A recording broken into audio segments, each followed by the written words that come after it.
the woods had always felt wrong to Evan. It wasn't just their silence, it was the kind that pressed against the ears, swallowing every breath, every heartbeat, as if the forest itself was listening. Locals called it the Hollow, a stretch of land where the sun struggled to break through the tangle of branches. They said no birds sang there, and that if you listened long enough, you'd hear someone whispering your name. Evan never believed in ghost stories, but he wasn't chasing ghosts this time. He was chasing a woman who shouldn't exist. The story begins with the disappearance of a young woman that most of the town had already forgotten. Her name never made the news, her photograph never appeared on television, and yet something about her vanishing stirred a quiet unease through the small Appalachian community. The police searched the nearby woods for a few days, found nothing, and eventually marked her as missing, presumed dead. But for Evan, a freelance journalist with a habit of chasing stories no one else wanted, the details of the case didn't add up. The woman's last known location was deep within a region the locals avoided, a section of wilderness they called the Hollow, a place known for its strange lights and eerie silences. When Evan mentioned the case to the town sheriff, the man's eyes hardened, his tone shifted, and he advised him to leave it alone, muttering something about the kind of secrets that keep people breathing. Evan wasn't the type to be warned off easily.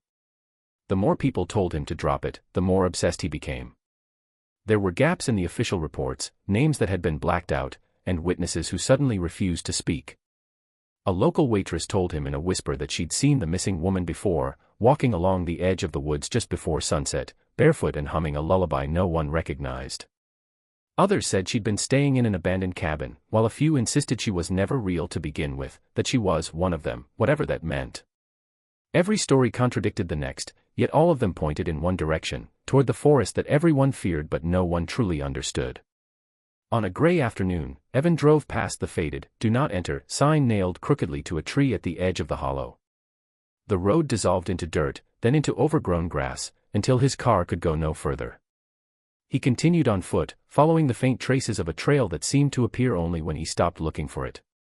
The air grew colder, heavier, carrying the smell of damp moss and something faintly metallic. It wasn't long before he found remnants of what might have been a campsite, a torn sleeping bag, a rusted flashlight, and a string of faded ribbons tied to a low-hanging branch. The sight felt staged, deliberate, as if someone had left them there to be found. That night, as the wind moved through the trees like a breath, Evan camped near the edge of a creek, replaying every rumor he'd collected. Somewhere out in the dark, he thought he heard footsteps. Slow. Bare. Pausing whenever he stopped breathing. The forest seemed to know his name already, and though he couldn't see her, he had the unnerving sense that the woman he was searching for hadn't vanished at all, she was waiting. Evan's search for answers led him to the dusty confines of the county courthouse, a building that smelled of old paper and forgotten truths. He had spent the entire morning combing through missing person reports and census data, most of which had been neglected for decades. Pages were yellowed, corners torn, names smudged by moisture and time.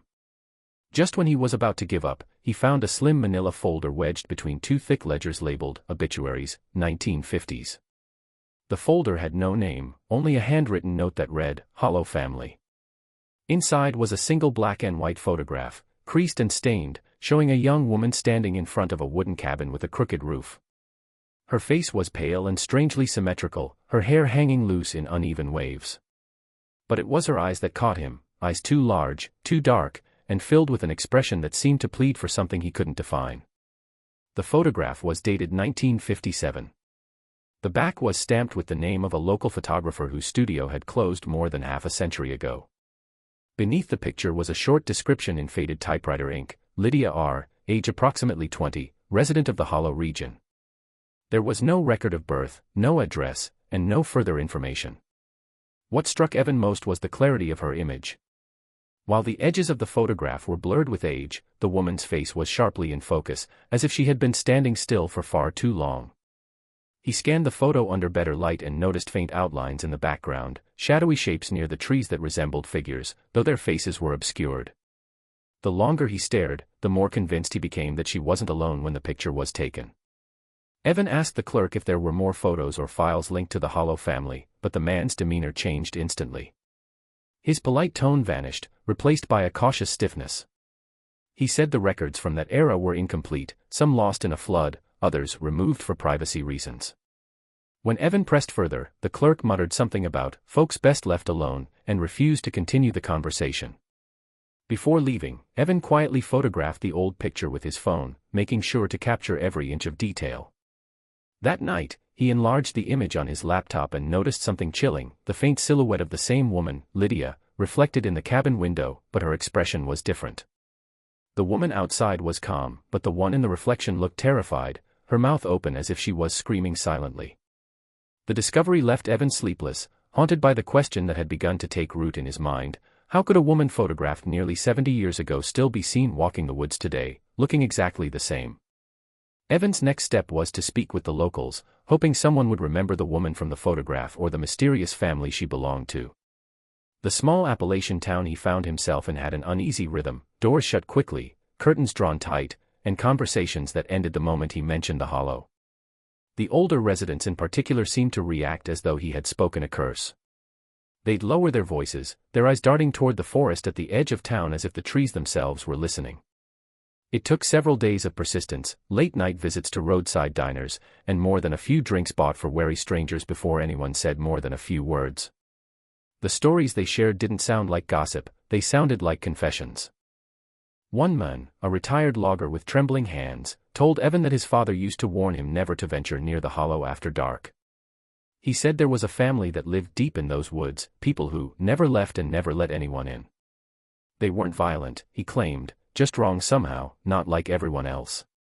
Their faces were said to be too similar, their voices oddly flat, as if they were all imitating one another.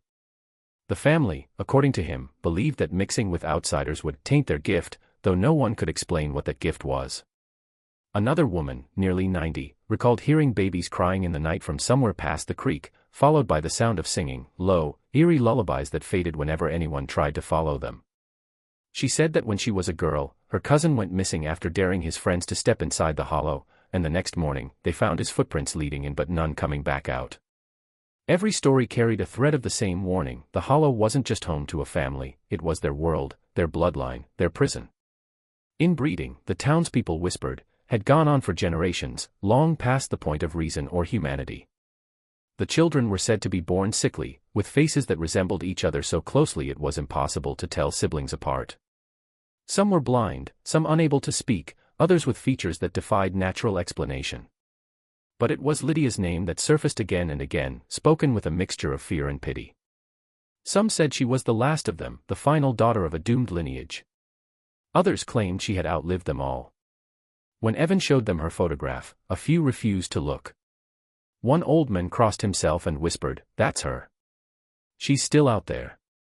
She ain't never died." And for the first time, Evan began to believe that maybe they were right.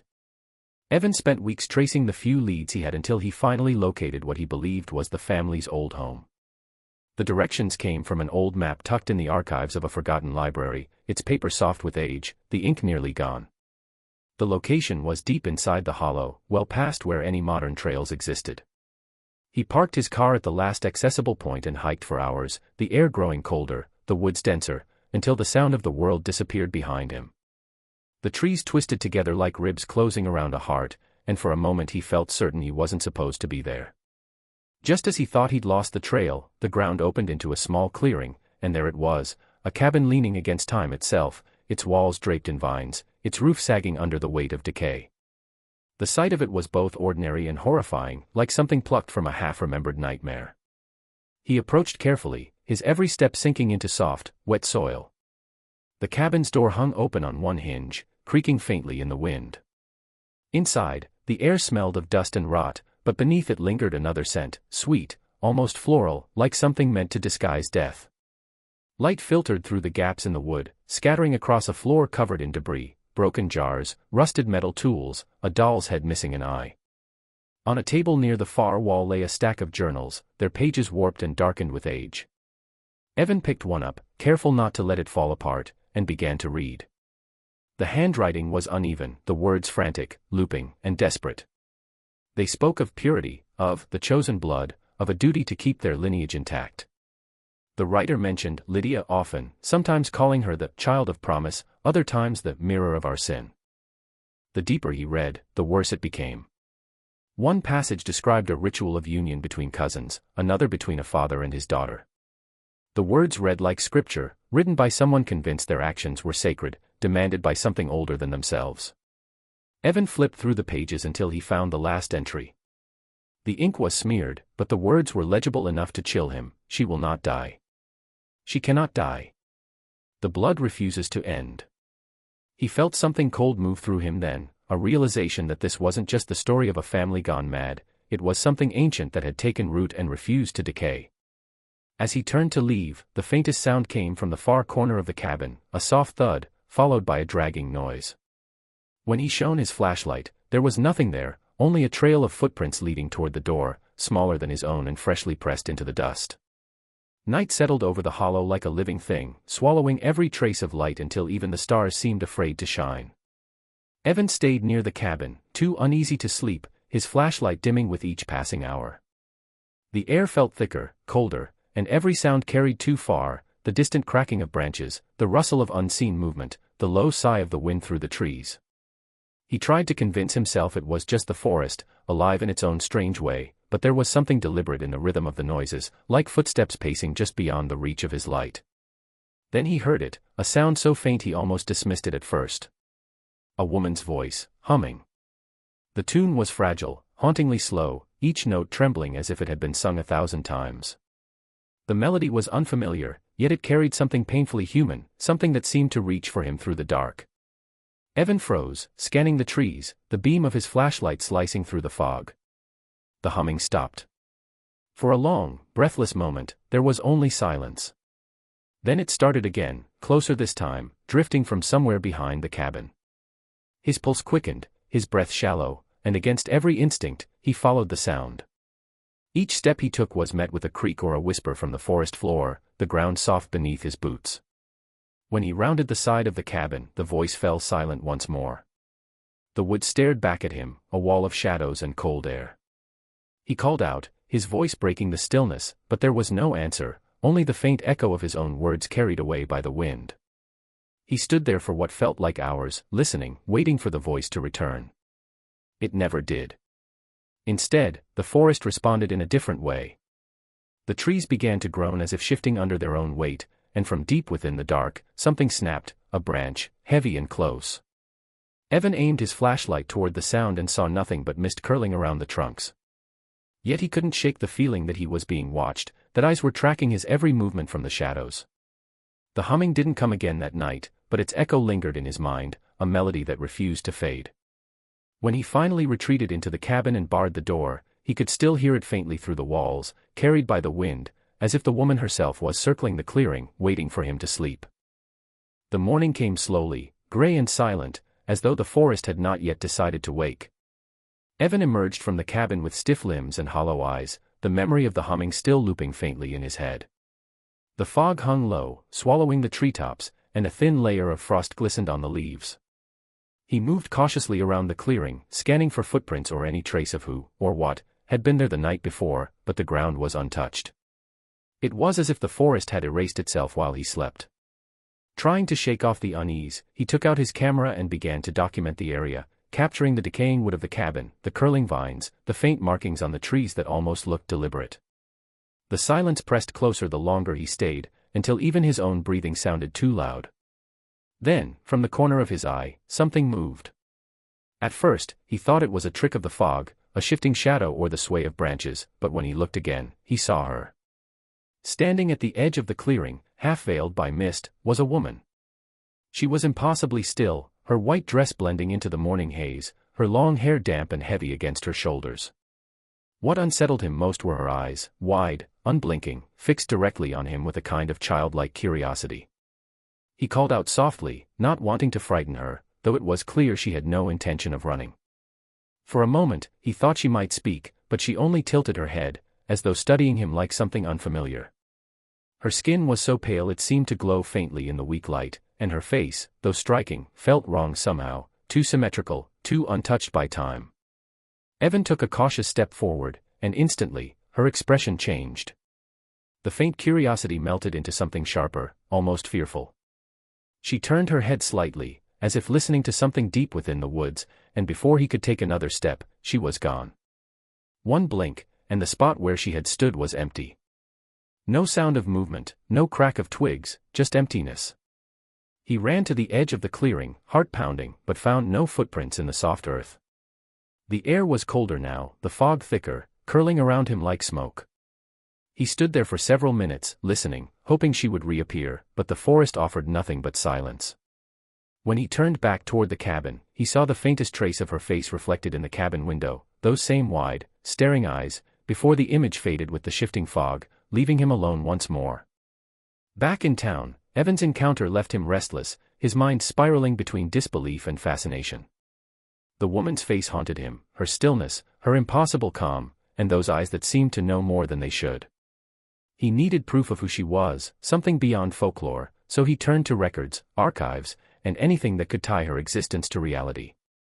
The local hospital was his first stop, a crumbling brick building that had once served as both clinic and morgue. The receptionist hesitated when he asked about patient histories from the Hollow region, but after some persuasion and the promise of anonymity, she allowed him to view what remained of the older files. They were incomplete, brittle sheets stacked inside faded folders, many marked with the same last name, Reese. Some of the dates stretched back over 100 years, yet the handwriting never seemed to change. What disturbed Evan most was the repetition of certain phrases in the medical notes: congenital deformity, extreme similarity to sibling, no known paternal difference. It became clear that the Reese family had lived entirely apart from the world, breeding only among themselves. He traced the lineage through birth and death certificates, finding that the same names appeared generation after generation: Lydia, Mary, Thomas, John, cycling endlessly as though time itself refused to move forward for them. Several entries listed no cause of death, while others described physical abnormalities, mental instability, or genetic conditions so severe they should not have survived more than a generation. Yet the line continued, unbroken and disturbingly persistent. When he dug deeper into DNA registry logs from nearby towns, a pattern emerged. Occasional unidentified samples collected from hospital visits or police reports showed genetic similarities far beyond normal kinship, suggesting that every member of the Reese bloodline shared nearly identical DNA. It was as if they had been replicating themselves, generation after generation, locked in a genetic loop. One document stood out, a coroner's note from 1963 describing a young woman found unconscious near the edge of the hollow. The report mentioned her unusual physiology, flawless skin, and unnerving lack of aging indicators. The name listed was Lydia R., the same woman from the photograph.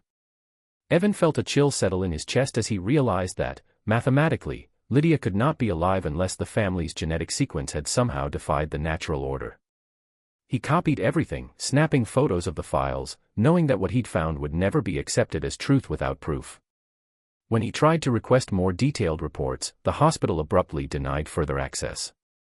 The next morning, the receptionist who'd helped him was gone, her desk cleared out as if she had never worked there. That night, when Evan opened his laptop to review the photos, several of the files were corrupted, and the few that remained showed faint distortions, shapes like faces forming in the static of the scanned documents. Evan couldn't let go of what he'd uncovered, even as the town grew colder toward him and whispers followed him everywhere he went. Every clue led him back to Lydia, and the more he searched, the clearer it became that she was not only real but still somewhere out there. Late one night, unable to sleep, he decided to return to the hollow. The roads were slick with mist, the moon hidden behind a veil of cloud, and the forest seemed to breathe as he entered it again.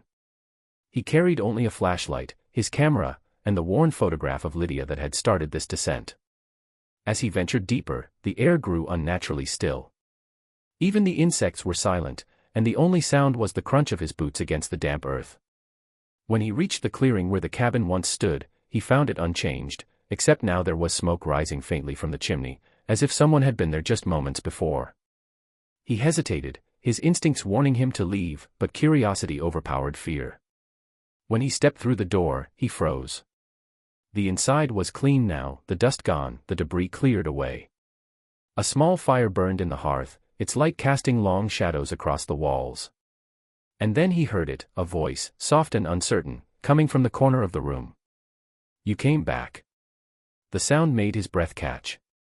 She was sitting there in the dim light, wrapped in a faded blanket, her hair long and tangled but her eyes unmistakable. Lydia. She looked exactly as she did in the photograph, no older, no different, as if time had never touched her. Evan's voice trembled when he asked who she was, but Lydia only smiled faintly, as if the question itself didn't make sense. Her speech was halting, fragmented, as though language was something she hadn't used in a long time. They all went quiet, she said softly. I stayed to remember. When he asked what she meant, her expression darkened. She spoke of a family who kept the promise, of unions made not out of love but out of duty, of a voice that told them to keep their blood pure or be erased. Evan felt a chill run through him as she described the faces of her parents, her siblings, all looking the same, all dying the same way, until only she remained. She reached out to him then, her hand pale and cold, and whispered his name before he could tell it to her. The sound of it filled the room like an echo, ancient and knowing. In that moment, Evan realized she had been expecting him, not as a stranger, but as someone who had always been part of her story. Evan sat frozen across from Lydia, his thoughts unraveling as her fragmented words painted a picture of something far beyond human comprehension. Her eyes reflected the firelight in a way that seemed unnatural, almost luminous, like the glow of an animal caught in the dark. She spoke of generations before her who had lived and died within the same circle of trees, never venturing beyond the borders of the hollow.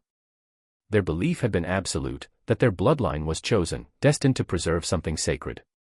Over time, that belief had twisted into obsession. The isolation, the repeated unions among the same family members, had altered them, binding their bodies to a strange curse, or perhaps a gift, that froze them in a state between life and decay. Lydia told him that while others in her family had grown weaker with each generation, she alone had remained unchanged. She didn't age, she didn't fall ill, and she didn't die. Evan struggled to process what he was hearing. He asked her how long she had been alive, and she only stared into the fire, murmuring that she had stopped counting when the seasons no longer changed for her. She remembered snow that fell in summers, rivers that turned to mist, and voices that once filled the woods but faded when their bodies failed them. The journals Evan had found suddenly made sense. She will not die. The blood refuses to end. Lydia was the final outcome of a genetic spiral, the last living fragment of a lineage that had devoured itself. Yet, as he looked at her, he couldn't decide if she was a miracle of nature or its greatest mistake. Her skin was flawless but cold, her movements graceful but mechanical, as though her body was mimicking what it remembered of being human. Lydia seemed to sense his fear. She told him she didn't want to exist this way, that she could feel herself trapped in a loop that wouldn't break. They left me here, she whispered, because I'm the proof that it worked. Evan realized then that her immortality wasn't a blessing, it was a prison. The same unbroken DNA that preserved her youth also prevented her from evolving, from changing, from being free. She was both ancient and newborn, alive but incomplete.